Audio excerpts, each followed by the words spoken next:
The Old Farmer and His Son. Part 1. The Land and the Legacy.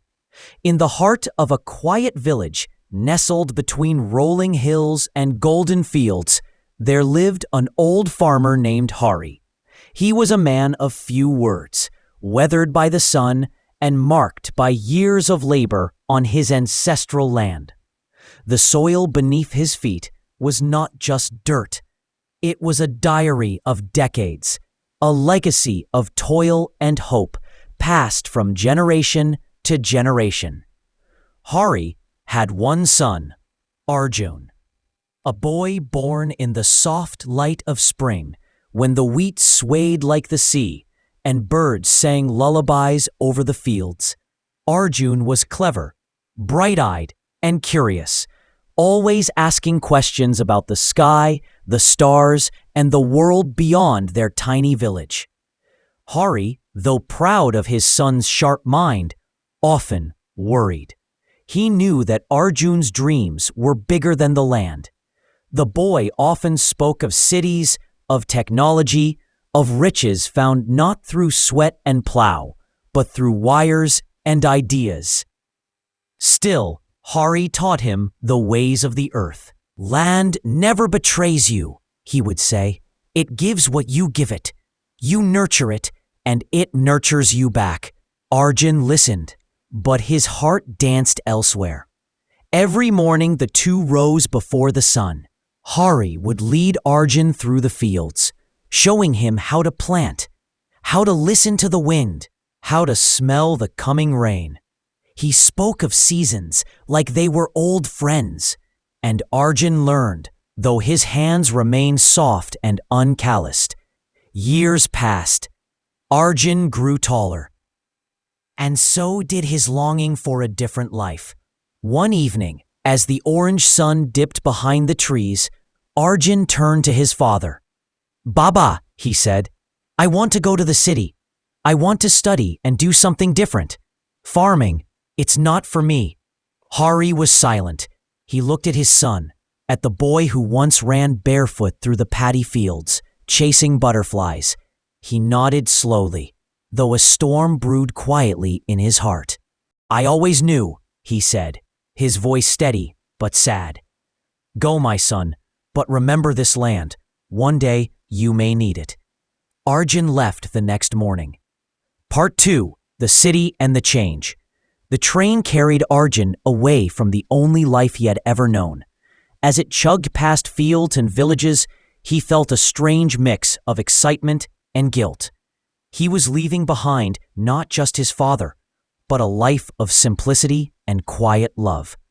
The city greeted him with noise, speed, and opportunity. For a village boy, everything seemed larger than life. The buildings, the crowds, the dreams. Arjun had enrolled in a college where he studied engineering. He learned fast. His intelligence, sharp since childhood, made him a top student. His professors praised him, and soon companies began to notice. But with every passing day, the memory of home faded a little more. The smell of wet soil, the sound of his father's footsteps on the gravel path, the peaceful chirping of the evening sparrows, all grew distant. Hari, meanwhile, continued tending the fields alone. His body ached more with each year, but he never complained. He wrote letters to Arjun, sometimes enclosing a few grains from the new harvest or a dried flower from the mustard field. Arjun replied, but slowly. His letters became shorter. His life was now full of deadlines, meetings, and promotions. After 5 years, he landed a high-paying job at a multinational firm. He rented an apartment with shining tiles and glass windows that showed a world far removed from the dusty village lanes. Occasionally, he would think of his father, imagine him bent over the field, wiping sweat from his brow. But he told himself that he had made the right decision. He was now successful. He had escaped the trap of rural poverty. One day, a letter arrived. It was in a different handwriting. A neighbor had written it on Hari's request. "Son," it read, "I am not keeping well. The land needs care. If you can come home for a few days, I will be grateful." Arjun stared at the paper. His mind swirled with conflicting thoughts. He had an important project deadline approaching. He told himself his father would understand. He never replied. Part 3. The Silence of Seasons. Months passed. The harvest season came and went. The fields, once green with promise, now lay patchy and dry. Hari, now nearing 70, found it harder to walk the length of his land. His back bent more, his hands trembled. Yet every morning, he stood at the edge of the field with a stick for support, looking towards the distant road, hoping to see Arjun's silhouette, but no one came. The villagers often asked about his son. "When is Arjun coming back?" they would say. Hari would smile faintly and reply, "Soon. He's busy. But he will come." He said it more to convince himself than anyone else. One day, he collapsed under the harsh noon sun. A shepherd boy found him and ran to fetch help. The villagers took Hari to the small clinic in the next town. The doctor diagnosed him with severe exhaustion and early-stage heart trouble. Again, a letter was written to Arjun. This time, it was brief. "Your father is unwell. Come if you can." Arjun read the message in his office, his mind caught between meetings and client calls. He stared at the words, unsure what to do. He looked out of his window at the skyline, glass towers shining in the afternoon sun. Then he folded the paper, placed it in a drawer, and returned to work. Weeks later, Hari returned home, weaker than before. He no longer walked to the fields. He sat on a wooden chair beneath the neem tree, watching the sky, speaking softly to the birds, as if they were his old companions. Then came a drought. The river that fed the crops ran dry. Without irrigation, the fields turned to dust. Hari could do nothing but watch. His heart ached not just from illness, but from helplessness. Yet through it all, he waited. For Arjun, for the son who once chased butterflies in those same fields. Part 4. The Return. It was almost a year since Arjun had last received the letter. One evening, as he sat alone in his apartment after a long day, he came across a photo in his old drawer, a picture of him and Hari, taken under the neem tree when Arjun was a boy. Hari's hand rested proudly on his shoulder. Both were smiling. The image struck him like lightning. Suddenly, the noise of the city felt hollow. The high-rise walls that once inspired ambition now echoed with guilt. A sharp sense of shame crept into his chest. His father had aged, fallen ill, and perhaps still waited.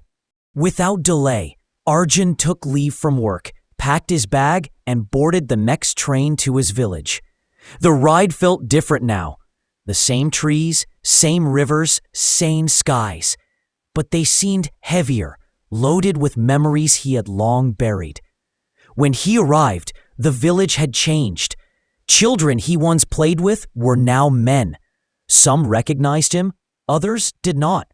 The small house at the end of the path still stood, though the walls had faded and the garden was overgrown with weeds. Arjun pushed open the old wooden gate. There, under the neem tree, sat his father. He was thinner, his skin wrinkled, and his beard white. But the moment he saw Arjun, his eyes lit up. He didn't speak right away. Neither did Arjun. Both stood still. Time seemed to stop. Then Hari slowly got to his feet, wobbling slightly. "You came," he whispered. Arjun ran forward and embraced him. "I'm sorry, Baba. I should have come earlier. "I was so blind," he said, tears flowing freely. Harry said nothing. He just held his son close. They sat for hours that evening, under the tree. Arjun listened to his father talk about the last few years, the good crops, the bad weather, the letters unanswered. But he didn't scold. He simply spoke like a man pouring water into dry soil, hoping something might grow again. That night, Arjun stayed in his old room. The smell of earth, of clay walls and dried grain, made him feel more at peace than any perfume of the city ever had. He knew he had returned, and this time he wouldn't leave so easily. Part 5, Roots and Redemption. Arjun rose before dawn, awakened not by an alarm, but by the crow of a rooster and the rustling of leaves. He stepped outside barefoot. The soil was cool, slightly damp with dew. He walked toward the edge of the field where his father used to begin his day, and stared into the distance. The land looked tired, overgrown in parts, cracked in others. Yet beneath the dry surface, Arjun could still feel life. He made up his mind. "I will stay," he told his father over breakfast. Hari looked at him, unsure if he heard correctly. "You don't need to do that, son. You've made a life in the city. You don't owe me anything." "I owe you everything," Arjun said. "This land fed me. You raised me with it. I left thinking the world had more to offer, but now I know I had everything right here." And so, Arjun began again. The first few weeks were hard. His hands blistered from labor. His muscles ached from work he had never fully embraced as a boy. But he kept going. With his engineering knowledge, he dug a new well, designed a system to capture rainwater, and revived the irrigation canals.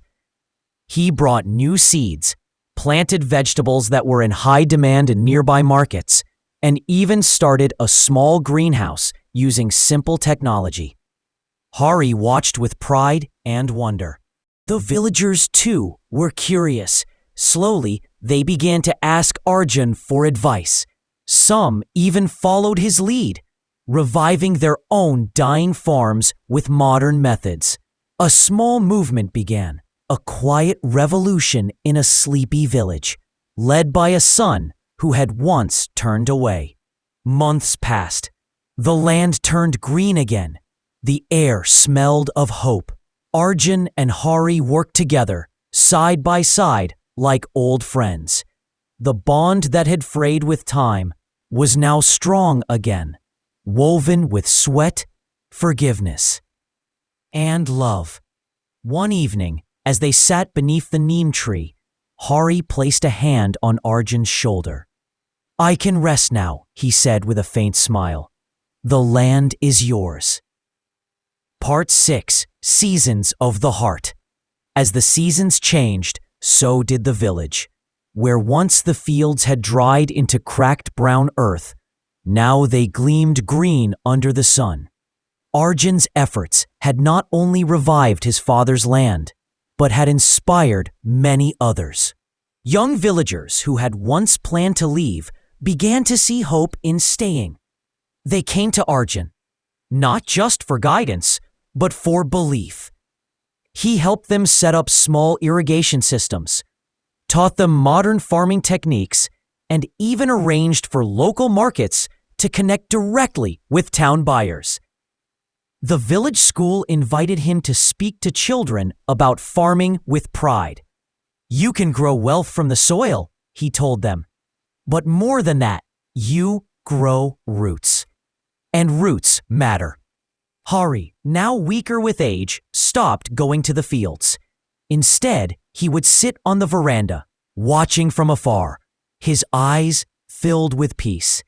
He no longer worried about what would happen to the land after him. It was in good hands now. Better hands. One day, while Arjun was working in the greenhouse, he heard a gentle call.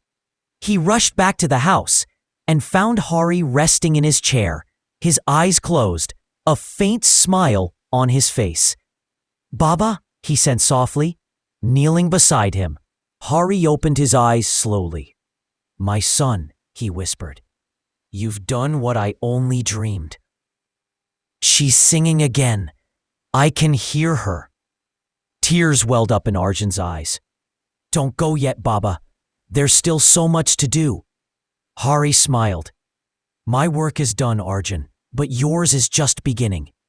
Promise me you'll keep going. Not just for me, but for everyone who believes in this soil. I promise, Arjun said, his voice steady but broken. That night, Hari passed away peacefully in his sleep. The village mourned. Bells rang, prayers were offered, and stories were shared of a man who loved the land, who waited for his son, and whose patience bore fruit in the end.